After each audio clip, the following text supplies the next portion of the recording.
ஆசிரியர் தகுதி தேர்வு மற்றும் போட்டித் தேர்வுகளுக்கு தயாராகின்ற அன்பு தோழர்களுக்காக இந்த வீடியோல நம்ம சிறப்பா கொண்டு வந்திருப்பது என்னன்னா, தமிழ் இலக்கணத்துல முக்கியமான 3 தலைப்புகளுக்கான சில ஷார்ட்கட் ஸ்லோகன்ஸ வச்சு எப்படி அத ஈஸியா ஞாபகம் வச்சுக்கிறதுன்றதுக்கான ஷார்ட்கட் வீடியோ தான் இது.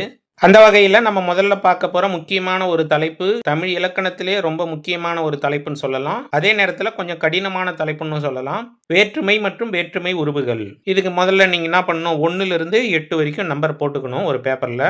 ஏன் 8 வரைக்கும் போடுறோம்? 8 வேற்றுமை உருபுகள் தான் இருக்குது. இப்போ நான் ஒரு ஸ்லோகன் சொல்றேன். இத வந்து அப்படியே மனப்பாடமா வச்சுக்கிட்டீங்கன்னா, இந்த வேற்றுமை உருபுகள்ன்றது உங்களுக்கு எந்த காலத்திலயும் மறக்காது. ஐயால் கு இன்னது கண். அவ்வளோதான். ஐயால் கு இன்னது கண். சொல்லுங்க. ஐயால் கு இன்னது கண். இப்போ என்ன பண்ணலாம்? முதல் வேற்றுமையை விட்டுருங்க. 1ஆம் நம்பரை விட்டுருங்க. 2ஆம் நம்பர்ல என்ன சொன்னோம்? ஐ. 3ஆம் நம்பர்ல ஆல். 4வது வந்து கு. ஐ ஆல் கு இன் அது கண். சரிங்களா? 2லிருந்து 7 வரைக்கும் 6 உருவுகள் தான் இருக்குது. முதல் வேற்றுமைக்கும் 8ஆம் வேற்றுமைக்கும் வேற்றுமை உருவு கிடையாது. ஐயால் கு இன்னது கண். 2லிருந்து 7 வரைக்கும் போட்டுக்கிறோம். ஆல் போட்டோம் இல்லைங்களா? 3ஆம் வேற்றுமையில் அதில் ஒன்று இருக்குது. ஆல் ஆண். ஒடு ஓடு அப்படின்னு ஒன்று இருக்குது. இதை அப்படியே எழுதிக்கலாம். ஆள் கூட ஆண், அப்புறம் ஒடு ஓடு. அடுத்து 4ஆம் வேற்றுமை வந்து கூ தான். அதில் எதுவும் மாற்றம் இல்லை. 5ஆம் வேற்றுமையில் இன்னு போட்டோம் இல்லைங்களா? இது கூட இன்னொன்று சேர்த்துக்கணும், இல். அடுத்து 6ஆம் வேற்றுமை வந்து அதுன்னு போட்டோம் இல்லைங்களா? அது கூட ஆது ஆ. அடுத்து 7ஆம் வேற்றுமை வந்து கண். அவ்வளோதான். சரிங்களா? இப்போ நம்ம என்ன பண்ணோம்? ஐயால் கு இன்னது கண் அதை போட்டுட்டு 3ஆம் வேற்றுமை ஆள் கூட இன்னொரு 3 இருக்கு. ஆண், ஒடு, ஓடு. அடுத்து 5ஆம் வேற்றுமையில இன்னு போட்டிருக்கீங்க, அது கூட இல் போட்டுக்குங்க. 6ஆம் வேற்றுமையில அது இருக்குது, அது கூட ஆது ஆ. அவ்வளோதாங்க. இது வந்து வேற்றுமை உருபுகள். இதை ஈஸியா ஞாபகம் வச்சுக்கிறதுக்கு ஐயால் கு இன்னது கண். இந்த 8 வேற்றுமையில முதல் வேற்றுமைக்கும் 8ஆம் வேற்றுமைக்கும் உருபுகள் கிடையாது. ஆனா இந்த 2 வேற்றுமைகளுக்கும் ஸ்பெஷல் பேருங்க இருக்கு. முதல் வேற்றுமை என்னன்னு சொல்றோம்னா எழுவாய் வேற்றுமை அப்படின்னு சொல்றோம். அடுத்து 8ஆம் வேற்றுமையை விழி வேற்றுமை அப்படின்னு சொல்றோம். இதுவும் கேட்கறதுக்கு வாய்ப்பு இருக்கு. அடுத்து பொருள். இதுவும் கேட்க வாய்ப்பு இருக்கு. அது எந்தெந்த பொருள்ல வரும்னு. முதல் வேற்றுமை பார்த்தீங்கன்னா பயனிலை ஏற்றல் அந்த பொருள்ல வரும். 2ஆம் வேற்றுமை வந்து செயபடு பொருள் அந்த பொருள்ல வரும்.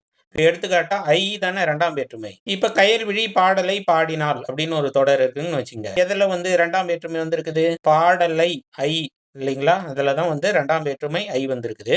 பாடல் வந்து செயபடு பொருளா மாத்துறதுக்காக அங்க ஐ வந்திருக்கு. அப்ப ஐ 2ஆம் வேற்றுமை வந்து செயபடு பொருளில் வரும். அடுத்து 3ஆம் வேற்றுமையில வந்து பாத்தீங்கன்னா ஆல் ஆண் ஆகியவை வந்து கருவி கருத்தா ஆகிய பொருளில் வரும். ஒடு ஓடு ஆகிய 2ம் வந்து உடன் நிகழ்ச்சி பொருளில் வரும். இதெல்லாம் எதுக்கு சொல்றேன்னா, இப்போ வந்து அவங்க 3ஆம் வேற்றுமை வந்து எந்தெந்த பொருளில் வரும் அப்படின்னு கேட்கலாம். அப்போ நீங்க 3ஆம் வேற்றுமைக்கான உருபுகளை நீங்க பார்த்துட்டீங்கன்னா, இந்த உருபுகளை கொண்டே நீங்க என்ன பண்ணலாம்? அவற்றிற்கான பொருளை ஈஸியா ஐடென்டிஃபை பண்ணிடலாம், அடையாளம் கண்டுக்கலாம். அடுத்து 4ஆம் வேற்றுமை வந்து கு. அப்ப அவனுக்கு கொடு. அப்ப அது கொடை. அது வந்து பாத்தீங்கன்னா கிட்டத்தட்ட ஒரு 8 பொருளில் வரும். கொடை, பகை, நட்பு, தகுதி, அதுவாதல், பொருட்டு, முறை, எல்லை ஆகிய 8 பொருளில் 4ஆம் வேற்றுமையான கு வந்து வரும். அடுத்து 5ஆம் வேற்றுமை வந்து நீங்கள், ஒப்பு, எல்லை, ஏது ஆகிய பொருள்களில் வரும். 6ஆம் வேற்றுமை வந்து கிழமை. 7ஆம் வேற்றுமை வந்து இடம், காலம் ஆகிய பொருள்களில் வரும். இந்த 6ஆம் வேற்றுமை கிழமைன்னு கொடுத்துருக்காங்க இல்லைங்களா? அதுல இன்னொன்னு ஒண்ணு சேர்த்துக்கணும் நீங்க. உரிமை பொருளில் வரும். கண்ணனது எழுதுகோல். சரிங்களா? நம்ம முக்கியமா தெரிஞ்சுக்க வேண்டியது வேற்றுமை உருபுகளை நீங்க மனப்பாடமா வச்சிருக்கணும். அவ்வளவுதான். அதை வச்சே கூட நீங்க என்ன பண்ணலாம்? பொருளை ஐடென்டிஃபை பண்ணிக்கலாம். அந்த உருபுகளை ஞாபகம் வச்சுக்கிறதுக்கான ஸ்லோகன் தான் நான் சொல்லி கொடுத்தது. ஐயால் கு இன்னது கண். அவ்வளவுதான். நம்ம எதுகை, மோனை, எய்பு ஆகிய தொடைகளை கேள்விப்பட்டிருப்போம். இது 3த்துலயுமே வகைகள் பார்த்தீங்கன்னா இந்த 7 வகைகளா தான் இருக்குது. அதனால நம்ம ஒரு தொடைக்கு, அதாவது மோனைக்கு மட்டும் இதை படிச்சுக்கிட்டோம்னா எதுகை, எய்பு எல்லாத்துக்குமே இதே தான் வரும். மோனை என்பது ஒரு செய்யுள்ல முதல் எழுத்துக்கள் ஒன்றி வருமாறு தொடுப்பதுதான் மோனை தொடை. இது 2 வகைப்படும். அடிமோனை, சீர்மோனை. இந்த சீர்மோனை தான் பாத்தீங்கன்னா இந்த 7 வகையாக பிரிக்கலாம். முதல்ல நீங்க இந்த நம்பருங்களை ஞாபகம் வச்சுக்கணும். இணைமோனைன்றது முதல் சீரும் 2ஆம் சீரும் அதுல இருக்கிற முதல் எழுத்து ஒன்றி வந்தா அதை நம்ம என்ன சொல்றோம்? இணைமோனை அப்படின்றோம். பொழிப்பு மோனைனா முதல் மற்றும் 3ஆம் சீர்களின் முதல் எழுத்து ஒன்றி வருவது. ஒரு மோனைனா 1 மற்றும் 4. கோழை மோனைனா 1, 2, 3. மேற்கதுவாய்னா 1, 3, 4. மேல இருக்கிற 3, 4. கீழ்கதுவாய்னா கீழே இருக்கிற 1, 2, 4. முற்றுமோனைனா 1, 2, 3, 4. முற்றுன்னா முற்றிலும், முழுவதும்னு அர்த்தம். அப்ப முற்றுமோனைனா எல்லாமே.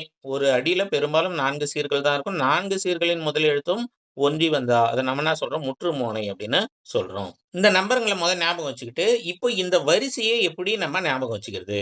இங்க பாருங்க, இதுதான் அந்த ஸ்லோகன். இன்று பொழிந்த ஒரு மழை மேல் கீழ் என முடிந்தது. இன்று என்பது இணை மோனையை குறிக்குது. பொழிந்தன்றது பொழிப்பு மோனையை குறிக்குது. ஒரு அப்படின்றது ஒரு மோனையை குறிக்குது. மழைன்றது கூழை மோனையை குறிக்குது. இதுல மட்டும் நம்ம முதல் எழுத்து ஒன்றி வராம 2ஆம் எழுத்து ஒன்றி வர மாரி குடுத்திருக்கிறோம். அதாவது எதுகை வகையில குடுத்திருக்கிறோம். சரிங்களா? அந்த கூழைன்றத மழைன்னு நீங்க புரிஞ்சுக்க வேண்டியதுதான். மேற்கதுவாய் மேல், அதேபோல கீழ் அது வந்து கீழ்க்கதுவாய் அப்படின்னு புரிஞ்சுக்கலாம்.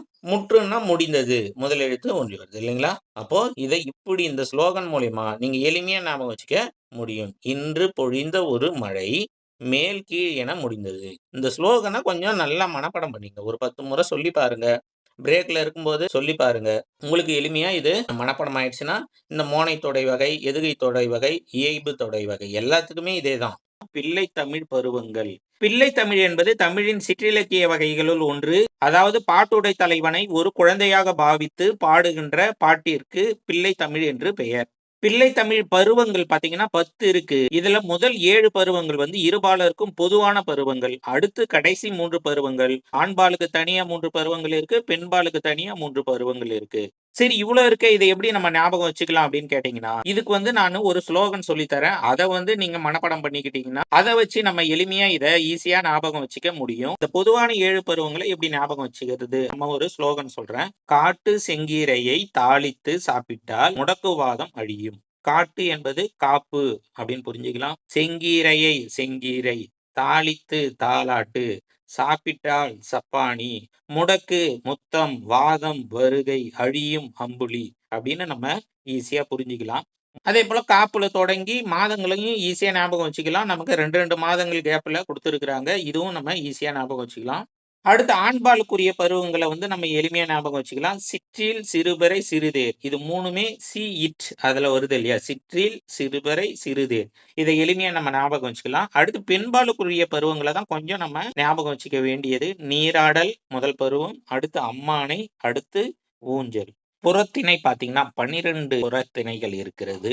அவை என்னன்னா வெட்சி, கரந்தை, வஞ்சி, காஞ்சி, உழிஞை, நொச்சி, தும்பை, வாகை, பாடான், பொதுவியல், கைக்கிளை, பெருந்திணை ஆகிய 12 வகையாக புறத்திணைகள் வகைப்படுத்தப்பட்டிருக்குது.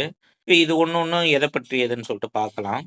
சரி, இது எப்படி ஞாபகம் வச்சுக்கிறது அப்படின்னா, இப்ப வெட்சி, கரந்தை, வஞ்சி, காஞ்சி, உழிஞை, நொச்சி, தும்பை, வாகை இப்படி 2 பிரிச்சு நம்ம ஞாபகம் வச்சுக்கலாம். வெட்சி, கரந்தை. வெட்சி என்பது ஆண்இரைகளை கவர்தல். அதாவது ஆடு மாடுகளை எதிரி நாட்டிடமிருந்து கவர்ந்து வருதல் வந்து வெட்சி திணை. கரந்தை என்பது அவர்கள் கவர்ந்து சென்ற ஆணிரைகளை மீட்டெடுத்தல் வந்து கரந்தை திணை. கரத்தல் என்றால் இழுத்தல். அப்ப ஆண்இரைகளை தன் பக்கம் இழுத்தல், அதாவது ஆண்இரைகளை மீட்டல், ஆடு மாடுகளை மீட்டு வருதல், அது கரந்தை திணை. அடுத்து வஞ்சி, நெஞ்சில் வஞ்சகம் கொண்டு எதிரி நாட்டு மன்னனிடம் போருக்கு செல்லுதல். வஞ்சகம் கொண்டவன் தான் எப்பயுமே அடுத்தவனை அட்டாக் பண்ணணும்னு பார்ப்பான். அப்ப வஞ்சகம், வஞ்சி அப்படின்னு நம்ம ஞாபகம் வச்சுக்கலாம். அப்ப வஞ்சி என்பது போருக்கு செல்லுதல். வீணா சண்டைக்கு போவான், அவன் தான் ஃபர்ஸ்ட் போவான். யாரு? நெஞ்சில வஞ்சகம் கொண்டவன். அப்ப வஞ்சி திணை என்பது போருக்கு செல்லுதல். காஞ்சி திணை, காஞ்சின்னா அதுல கான்னா காத்தல்னு அர்த்தம் இல்லையா? அப்போ போருக்கு வந்த மன்னனிடமிருந்து நாட்டை காப்பாற்றுவதற்காக அவனை எதிர்த்து போர் செய்தல் வந்து காஞ்சி திணை. அப்போ காஞ்சி திணை என்பது என்ன? போருக்கு வந்த மன்னனிடமிருந்து எதிரி நாட்டை காப்பாற்ற எதிர்த்து போரிடுதல் தான் காஞ்சி திணை. அடுத்து உழிஞை. உழிஞை என்பது மதிலை வளைத்தல். எதிரி நாட்டு மன்னனின் மதில் சுவரை மதிலை வளைப்பது, கோட்டை மதிலை வளைப்பது. நொச்சி என்பது மதிலை காத்தல். இந்த உழிஞையும் நொச்சியையும் ஞாபகம் வச்சுக்கிட்டீங்கன்னா மீதி எல்லாத்துக்கும் நமக்கு ஒரு எழுத்துல ஒரு க்ளூ இருக்கு. அதை வச்சு நம்ம ஞாபகம் வச்சுக்கலாம். அடுத்து வந்து தும்பை. தும்பை என்பது துன்பம். எப்போ துன்பம்? 2 நாட்டு மன்னர்களும் களத்தில் சண்டையிட்டு கொண்டால், 2 நாட்டவர்களும் களத்தில் சண்டையிட்டு கொண்டால் கண்டிப்பா 2 பேருக்குமே என்னதான்? துன்பம் தான். அப்ப தும்பை என்பது இரு நாட்டு மன்னர்களும் போரிடுதல், இருவரும் சண்டையிடுதல், இரு நாட்டுக்காரர்களும் சண்டையிட்டுக் கொள்ளுதல் வந்து துன்பம் தரக்கூடியது. அப்போ அது தும்பை திணை. அடுத்து வாகை திணை. வாகைன்னா உங்களுக்கு தெரியுது, வெற்றி வாகை அப்படின்னு சொல்றோம். அப்போ வெற்றி பெற்றவன் வாகை மலர் சூடுவான், வெற்றி வாகை சூடுவான்னு பேச்சு வழக்குல நம்ம சொல்றோம் இல்லைங்களா? அப்போ வாகை என்பது வெற்றி பெறுதல். புரியுதுங்களா? இப்ப இந்த 8 திணைய நம்ம நல்லா ஞாபகம் வச்சுக்கிட்டோம்னா போதுமானது. இவ்வளோதாங்க இந்த வீடியோ. இத நல்லா நம்ம ஞாபகம் வச்சுக்கிட்டா எளிமையா நம்ம பாஸ் பண்ணிடலாம். ரொம்ப நன்றி. நம்ம சேனல சப்ஸ்கிரைப் பண்ணுங்க. Thank you. Bye bye. Take care.